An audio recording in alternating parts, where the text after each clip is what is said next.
Assalamu alaikum and welcome to Perspective. We'll be talking about, of course, as far as Nawaz Sharif Sahib is concerned, the former Prime Minister's return, now that a date has been given, but also the judgment today and its potential consequences, if any, for him also, and as far as other political leaders are concerned. Will this have an effect on the date that has been given?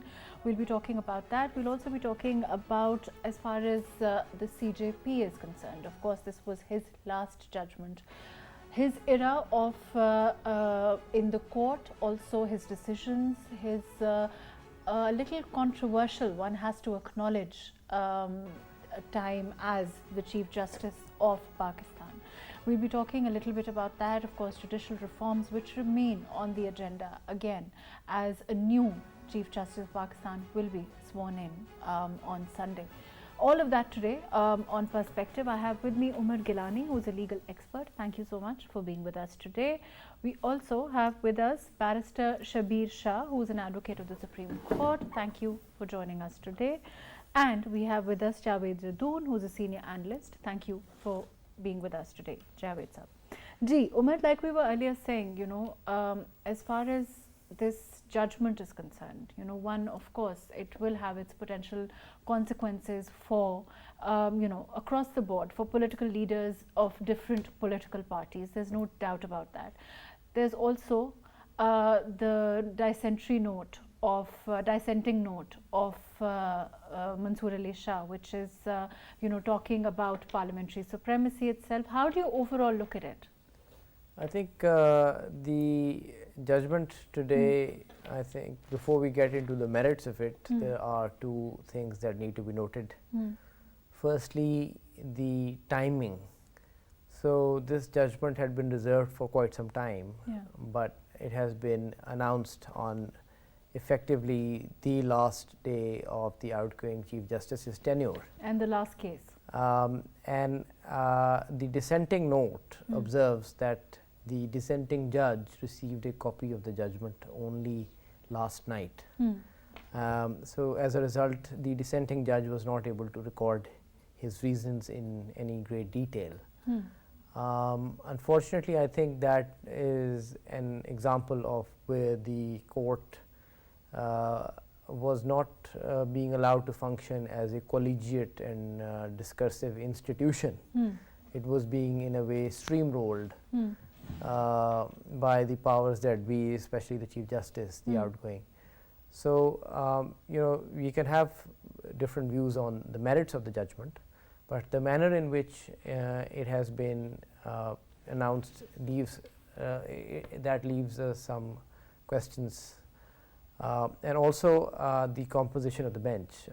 There has been a tremendous amount of debate about why public interest matters should not be decided by a bench. Particularly with regard to this judgment also, but overall it also indicates, the polarization within the Supreme Court. The Supreme Court is meant to act as a collegiate institution with 17 judges applying their minds to it. Now, a case of this nature, it's supposed to be a cohesive institution, right? And the idea is that if the entire parliament sat down and decided upon a law, there is no reason why the entire Supreme Court should not now sit down and judge its constitutionality. But in this case, there was a bench of only 3 judges, out of which only 2 have passed this judgment. Let me go to Barrister Shabbir. I'll come back to you. Ji, Barrister Sahab, do you agree with what Umer here is saying? Essentially, of course, I don't we will of course talk about the judgment, but mostly it also indicates polarization, and I think earlier decisions of the Supreme Court have done the same. That unfortunately existed during the time of the current, of course, the Umer Bandial Sahab. As far as the situation within the Supreme Court is concerned, as far as the institution itself functioning as a cohesive body is concerned? Mahrukh, I did not get your question. Can you repeat the question? I'm saying that as far as the institution, as far as Supreme Court itself is concerned, this judgment is another case in point. If we look at, the dissenting note, if we look at the remarks of Justice Mansoor Ali Shah, all of that. But overall, even earlier decisions have indicated the polarization that was unfortunately prevalent in the Supreme Court under the guardianship of Chief Justice Umer Bandial. Isn't that true? See, in the last 1 year or so, it is not a secret that the judgment passed by the Supreme Court, and particularly the divide in the Supreme Court, is quite apparent. And whether you start with Article 63A or the dissolution of the Parliament or the judgments thereafter, the election judgment, what has been quite clear is that there were, for all intents and purposes, two Supreme Court. One which was the Honorable Chief Justice Supreme Court, and one which was the anti-Chief Justice Supreme Court. Although it is quite unfortunate, but it was clear and till date has not vanished. Now, why it is most unfortunate is because the Supreme Court is the ultimate court, and people go to Supreme Court for their own disputes and disputes. Now, think of the plight of an ordinary citizen who has gone to the apex court for their own dispute, but they realize that the apex court itself has a bigger dispute between each other. So for me, that is really a travesty of justice. And I really hope that in the years to come, this dispute is resolved. Because even if there are personal disputes, when you sit on the bench, when you sit there, all disputes must be left behind, and there you sit collectively. End of the day, you are the Supreme Court. So I hope that in the future, we see a better Supreme Court. Shabbir, even the judges themselves, before I go to Javed Sahab, even the lawyers themselves, are naturally divided in their, what can one call it, in their allegiance, in their loyalty to one or the other. Isn't that true? Sorry, allegiance to who? I'm saying that the lawyers themselves and their point of view, isn't it true that there is a division there also as far as point of view is concerned, as far as loyalty to, the new Chief Justice of Pakistan who will be sworn in, and to Umer Bandial Sahab, isn't that true? You see, when I saw the topic of the program, which was quite interesting, the Honorable Chief Justice, Justice Bandial Sahab, I wanted to make 2 points. One is that I have had the pleasure of appearing before Honorable Chief Justice, Justice Bandial, and it is such a delight. He's such a gentleman.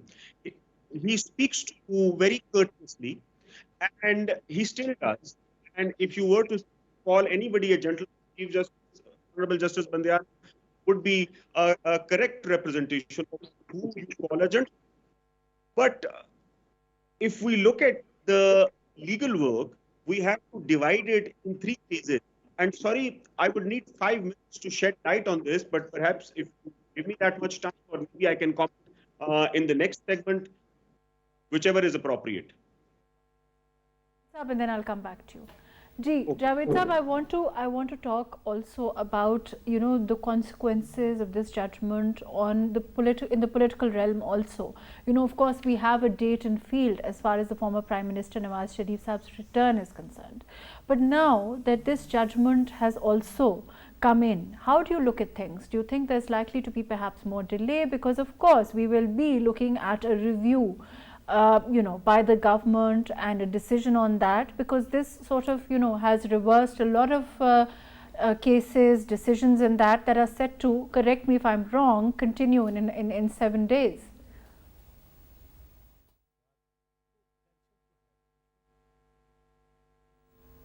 Please unmute yourself. Javed Saab, can you unmute yourself? Hello, can you hear me now? Ji, now I can hear you. Ji. Okay. Thank you, Mahrukh.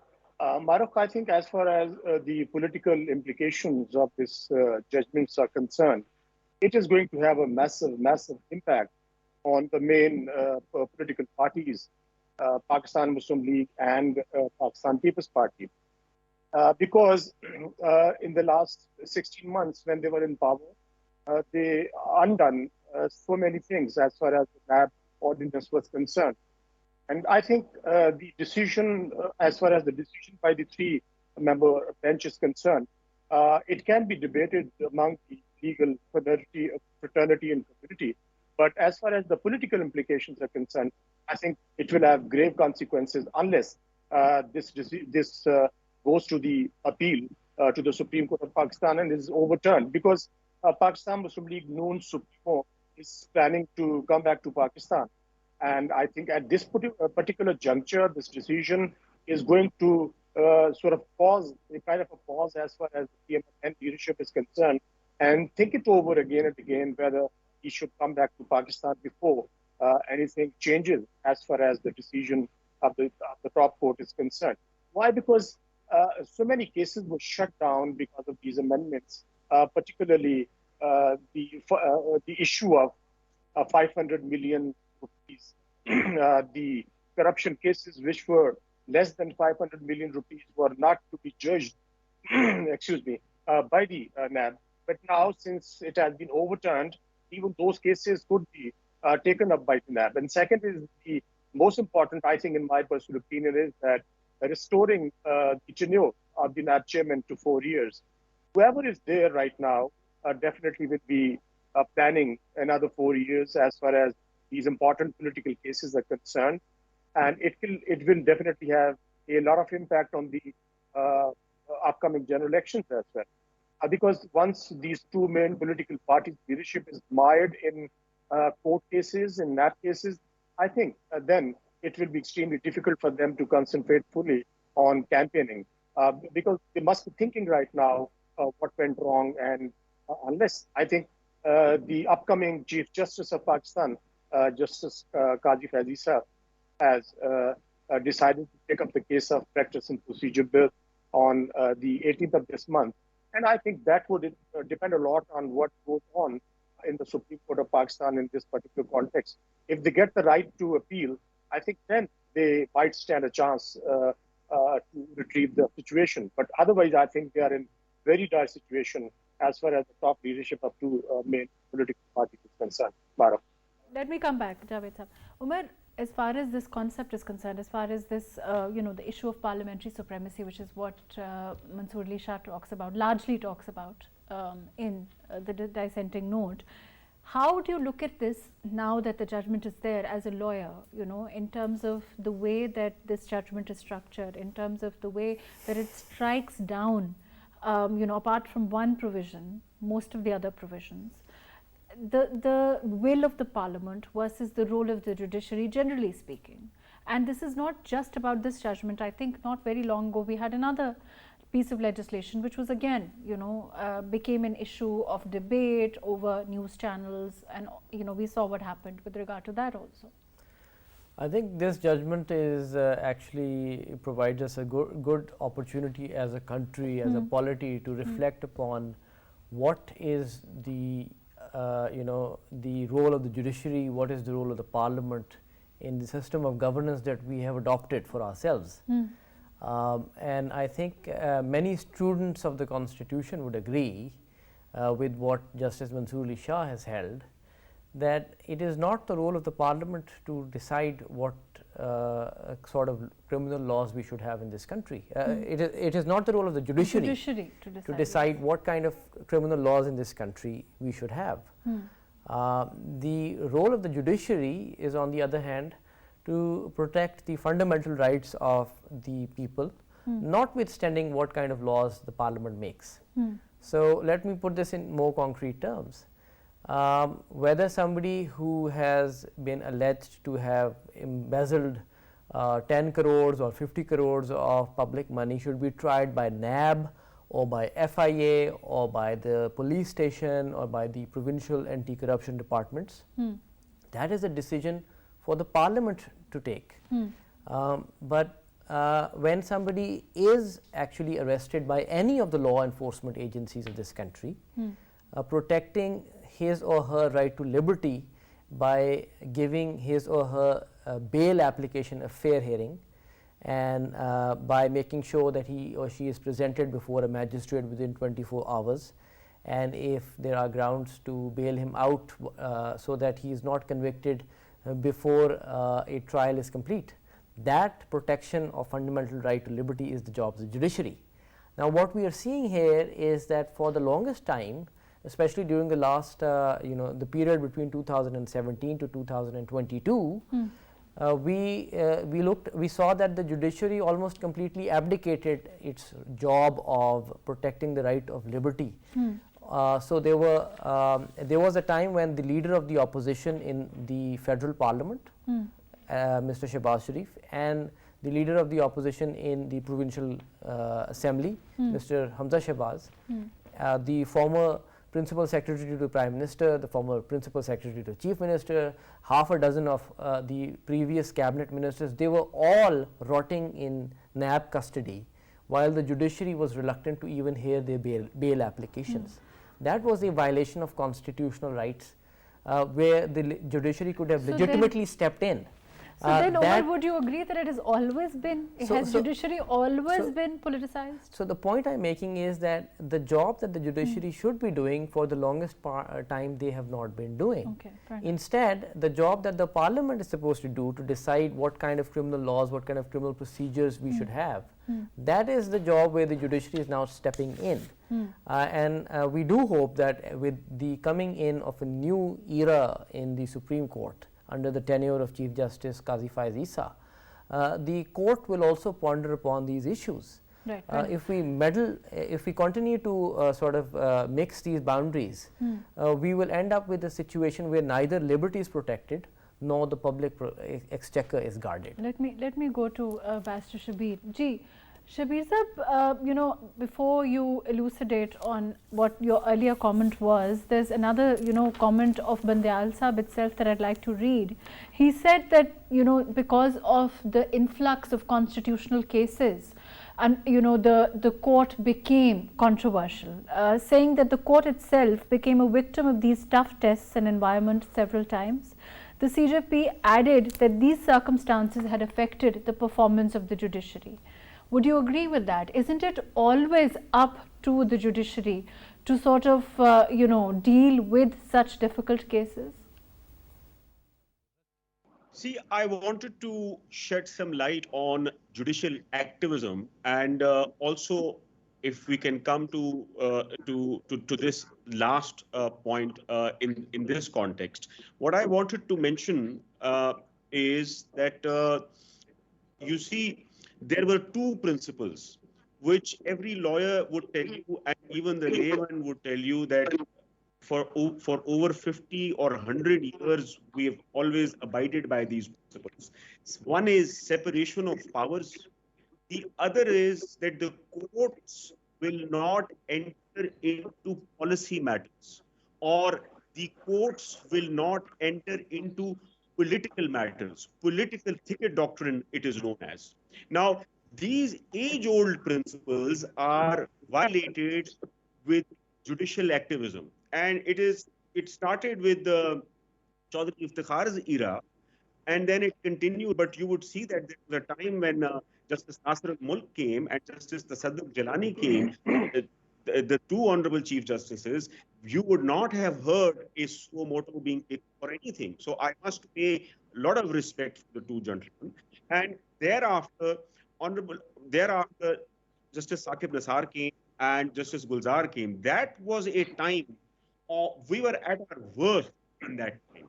You would notice that in the last 10 to 12 years, the Supreme Court has sent 2 prime ministers back home, and as many as 60 to 70 parliamentarians were sent back home on account of what? Article 62(1)(f), that you are not Sadiq and Amin. Now you see, Sadiq and Amin is a test which the RO gets to decide in 5 minutes, or just because you forget to mention any of your property, even if it is a mistake, the court will send you back home. This is an irony, because if a politician is not Sadiq and Amin, the public will decide that. If somebody has voted for you, if somebody knows you for 20 years and 40 years, they should know whether you are Sadiq and Amin. The court should not get to decide in 5 minutes or 1 hour whether you are Sadiq and Amin. So there is a dire need of shift of power from the court towards the parliament. If you look at the constitution also, the preamble and the very first clause says that the power vests with the people of Pakistan. It doesn't say that power vests with the Supreme Court of Pakistan. So I think this is where the answer lies, because judges are unelected. They are not to be held accountable for bad policy decisions that they make. They don't have to go back to court. Let me interject here, but don't you think the blame also lies with the politicians here? You know, why do these questions invariably end up in courts? See, yes, that is a fault of shift of policy. Originally, this question should never go. But if they do go to court, you can see Justice Mansoor Ali Shah's dissenting note, beautiful note. It talks about and reiterates the separation of powers principle. Even if the court is being asked to dilate upon these issues, as tempting as it may be, one should exercise restraint and refrain from entering into such political cricket. I mean, it reminds me of Justice Saqib Nisar's dissenting note in the case of 21st Amendment. He had written a beautiful note stating that this is the political arena, the court should exercise restraint. But sadly, I don't know what happens when you become the Chief Justice. You forget all your principles and you forget the judgments and you. So I really hope that this time, Honorable Justice Faiz Issa, when he gets on the seat, he abides by the same principles that he has been preaching. He has always promised that I don't want to be in contempt, but isn't the office of the new Chief Justice already to an extent, politicized, Umer? Yes, and I think it's important to understand that in a constitutional democracy, the office of the Chief Justice or the judiciary for that matter can never be politically irrelevant. The system of governance that we have is for a reason known as constitutional democracy, because we are governed not just by the will of the people but also by the constitution, and what the constitution says is to be decided by the judiciary. So the question is not whether the judiciary is political, the question is whether the judiciary is partisan. When the judiciary makes a decision, it inevitably has an impact on the parliament, on the civil service, on the military establishment, on all communities. But what is very important is that the judiciary should never be seen as partial to one political party or to a group of political parties or to one particular institution of the state, be it the establishment or the civil service. The judiciary must always maintain its image and its reality of being a neutral institution. It's the truly neutral institution that we have. It is meant to, to be the arbiter of disputes between political parties, between various organs of the state. But we also, before I go to Javed Sahab, we also had very recently political parties tweeting about judges, questioning their conduct. So, I mean, it has to be, one has to concede that they have been dragged into the political realm. Absolutely, and I think I want to problematize a statement that my learned brother Shabbir Shah Sahab made.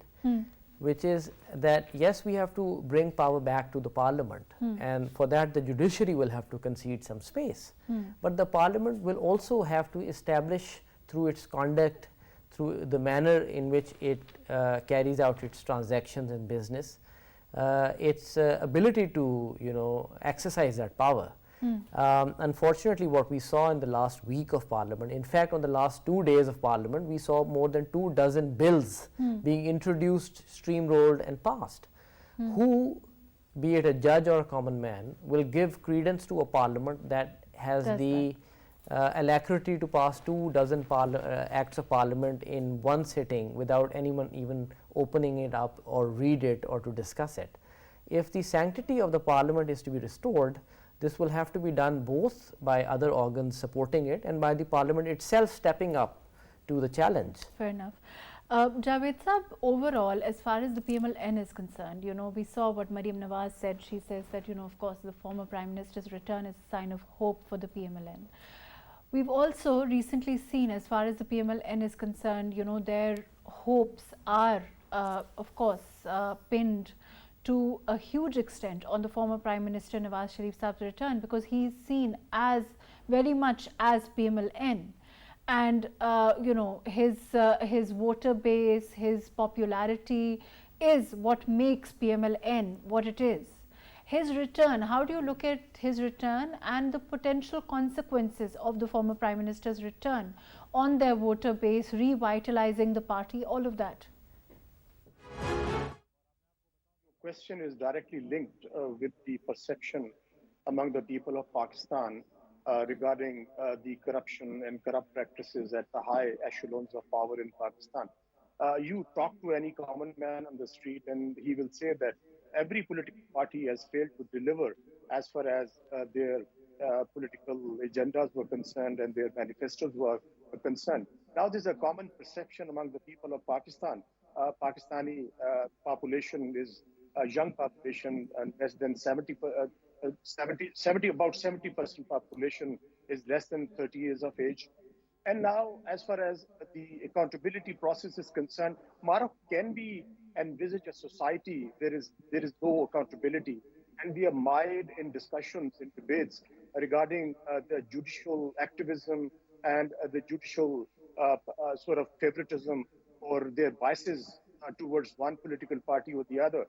As you rightly pointed out, these were the political parties themselves who made the top judiciary controversial, in fact, extremely controversial, because the decision is made in one party's favor. The other party believes that the judges are biased and they have been bought over. And similarly, when they give a decision against the other political party, the same utterances. And I think we need to have a holistic accountability process in place and anti-corruption drive as well. Because unless and until we do that, we will not be able to restore the confidence of the people of Pakistan in the entire state system of Pakistan, which has become extremely questionable in the past couple of decades in Pakistan. Every political party has been tainted by allegations, I would say, because unless proven guilty, they are innocent. But the allegations are so wide-ranging as far as these political parties are concerned that most of them are sticking as far as the people are concerned. I think in Pakistan, the real stakeholders are the people of Pakistan. Everything else, because the laws are made for the people. People are not made for the laws in any country, in any society. So why can't we have a non-controversial system of accountability in Pakistan? You call it National Accountability Bureau, you call it whatever you want to call it. But I think we need to have in place, because you really can't give a free hand to the politicians, to the bureaucrats, and to other government functionaries to carry on their activities that they would like to carry on. As far as the governance, isn't the concept of democracy, when nations like ours, who are relatively new or not as old as other nations, as far as the concept of developing democracies is concerned, don't you think that perhaps letting things be the way they are naturally, the natural order of things, correcting them as far as the parliament is concerned, finding a true democracy is part of that? We will eventually get there. Don't you agree with that? Mahrukh, what parliament? Look at the way parliament conducted itself in the past 16 months in particular. Every law which was enacted was for their own benefit. Not a single law was enacted as far as the people's interests were concerned. There were no judicial reforms. There were no At the end of the day, it is the people of this country that put them there, and we should, if correct me if I'm wrong, let the people decide if they want to bring those kind of people who are legislating on issues that you are saying. Then it is really up to the people of this country. Isn't that true? That's what democracy is about. No true opinion about that, Mahrukh, that when you say that let the people decide, then let the people decide. If the people decide, whoever goes to the Parliament of Pakistan, but when they fail to represent the true aspirations of the people of Pakistan, then what? Then don't elect them next time. Isn't that the option open to you and I, the people of this country? Let me come back to you. Umer, another issue that is, of course, is the purview of the Article 184.3. And the CJ himself said that we've laid down the procedure for exercising the original jurisdiction of the court under Article 184.3 of the Constitution and took only one suo moto in 9 months. What do you think is the future of the Article 184.3? What do I think is the future? I think in the short run, the Article 184.3 is here to stay. Okay. And I do anticipate that the Supreme Court... Do you expect more review? Do you expect more legislation? The Supreme Court, I think, will continue to exercise it quite vigorously. Okay. Whether it should do so or not is a debate. And I think that's... and the lawyers are divided on this. And I don't think it's just lawyers. Each one of us is somewhat a little divided. True. Because when I reflect on this question, on the one hand, yes, the idea of a judge taking suo moto notice of a case and becoming, in a sense, a party to the case is antithetical to the ideals of justice that we have, where the judge is supposed to be neutral and the parties are supposed to fight it out. How can the judge be neutral when the judge himself is the initiator of that case? Or when the judge himself at least decided to entertain a complaint and to issue notices. But I think on the other hand, there's also the idea, the other element of suo moto which is different is that normally judicial power is divided between a trial court and an appellate court. So judicial power, because it is so fatal and so absolute, is normally always exercised by two layers. So you go to a sessions judge who might or might not convict somebody for give a life sentence, and then there is somebody else, maybe the High Court, who will decide whether or not to confirm it. Okay. Every case in this country, other than a suo moto case or a 184.3 case, goes through this process where there's two different layers of judges who will exercise judicial power. What suo moto does is that there's one court and one set of judges who will look at your case from the very start to the end, and often that process, instead of being spread out over years, is limited to just 1 week or one month. So it's such a lethal power that somebody who is a little timid like me often feels that perhaps it should not be exercised. Perhaps we would be better off if we went by the ordinary judicial system, where power remains divided between at least two levels of courts. Let me go to Shabbir Saab on this. Shabbir Saab, do you agree with what Umer here is saying? Do you think that it's about, it should be, and of course it should be up to the parliament, and we saw, the tussle between the parliament and the superior court on the issue of suo moto, on the issue of Article 184.3. So, whatever one believes, what you see as the future, do you think there'll be more legislation on it? What do you see is going to happen? You see, I don't think the problem lies with the power granted to the Honorable Supreme Court under 184.3. I have a problem with the exercise and rather misuse of that power. The power, as you would see under Article 184.3, vests with the Supreme Court. It does not vest with one Chief Justice or any one group in particular. So I think the easy way out would be if the entire Supreme Court were to sit and then decide whether or not a question of public importance with respect to enforcement of fundamental rights of public at large has arisen or not. If the power is exercised in such a manner, perhaps there is nothing wrong with the power because the constitution has conferred that power for a reason.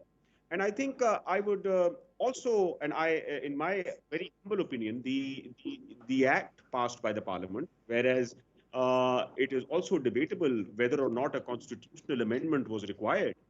But I'm yet to come across many lawyers who would disagree with the content of the act. Everybody and most, let me qualify my statement, agree with the point that the discretion under 184(3) is to be structured. The right of appeal should be provided. And the only problem is whether it should be provided through an ordinary act or through constitutional amendment. I think that structuring is, again, like you're saying, whether to be provided by an ordinary act or not is going to be the purview of the new parliament, right? That's what you see happening now. That is correct, but let me just make one point that my learned brother Gilani Saab and Jadoon Saab were pointing out with respect to the parliament becoming the conduct of the parliament. I have always felt that you cannot expect from any institution until and unless you provide that institution complete independence. So, for example, in the case of judiciary, we have provided complete independence to the judiciary. I say independence. Independence primarily relates to security of tenure. You see, it is almost impossible to send a judge back home, the Supreme Judicial. So we guarantee security of tenure to the judges, and therefore we see a very good judgment. But do we guarantee the same security of tenure to the parliamentarians? In my opinion, no. If you give a message in the last 10 years, what have we seen? Parliamentarians, unfortunately, have been the weakest in terms of security of tenure. It takes 5 minutes to send any parliament or to disqualify any parliamentarian that you're not righteous, not sagacious. You forgot to mention one property. Out you go. You're disqualified for life. I mean, if we were not to guarantee security of tenure to the parliamentarians, how do we expect that? But Shabbir, who made these laws? Who made the parliament so weak? That's the question, isn't it? Who made the parliament, who put the parliament in this position that those things are being questioned? Those are also questions for our politicians, are they not? Whoever's interest it is in to make the parliament weak has brought this on us. I don't know, but I think that some blame has to be attributed to politicians also. One has to, the fact that when laws like, these pieces of legislation that begin questioning assets, of course, assets beyond means is now as far as NAB is concerned, but also, like you are saying, when we talk about 62(1)(f), I'm right as far as the provision itself is concerned, right? And sagacious and honest and all of those things have fortunately or unfortunately, however you may look at it, they've become law because of a certain parliament. Isn't that true? No two ways about it. But if you go back in time in 2004 and 2006, what we now label as NRO, but do we not realize the beauty of the 2004 and 6 Pact? What was it? It was that we've learned a lesson now. Let's not start political victimization. Let's not fight and file frivolous cases against each other. And let's now resolve. And this was a mature step. And today, where do we stand after NRO, after NAB ordinances? I wish if the pact in 2004 and 2006 that was made by Mohtarma Benazir Bhutto in particular, and Mian Nawaz Sharif also, If politicians realize and that were to be put in practice, we will have a strong parliament. But unfortunately, it is labeled as mukmuka. I think it is not mukmuka. It is the need of power. The parliament should start to respect each other. The political witch hunt should stop. And if only that pact was to be enforced and was not to be labeled, we would not be where we are. Javed Sahab, unfortunately, I'm running out of time, but my last question to you overall, as far as your comments on this, as far as, a judiciary that is polarized, a political climate that was infused with, acrimony and the kind of back and forth exchange, the kind of, we saw animosity, political victimization, all of those things go hand in hand and both have to change. Do you agree? Mahrukh, let me state one thing, that 3 parliaments since 2008, they have completed their tenures. From 2008 till 2022, 3 parliaments completed their tenure. It's not that parliaments were not given the chance to complete their tenures. They were given carte blanche as far as legislation was concerned. There were no impediments, no hindrance, no roadblocks as far as legislation was concerned. The people-centric legislation I'm talking about.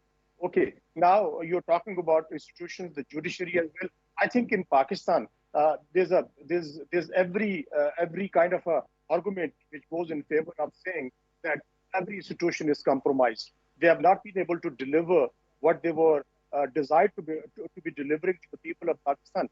Be that the judiciary, the parliament, the other tiers of the society, including bureaucracy as well. Even the civil society. I think we need to have reforms in governance, first of all, and then we need to have reforms in the judiciary as well. And then we need to have reforms in the parliamentary democracy as well. Because if it doesn't deliver, it doesn't answer to the calls of the people of Pakistan, then I think the system is redundant and it needs to be reviewed by all political stakeholders in Pakistan. Otherwise, I think the despondency, the dismay. Right, fair enough. Thank you so much for being with us today. Umer Gilani, thank you for joining us. Barrister Shabbir Shah, thank you for your time. Javed Jadoon Sahab, thank you for being with us today. I think that as far as what you've said, I think hits the nail on the head.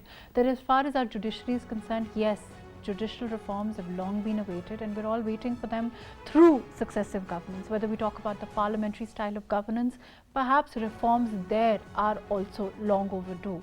Perhaps, another simplistic or unsimplistic way of looking at it is that we are a developing democracy and perhaps we will find it in ourselves to develop as we go along norms that we see in perhaps the developed world. As far as, conduct between politicians is concerned, conduct between institutions is concerned. Let's hope that we can move towards that kind of governance and that kind of a relationship between institutions, that kind of a separation of powers between institutions. Thank you so much for joining us today on Perspective.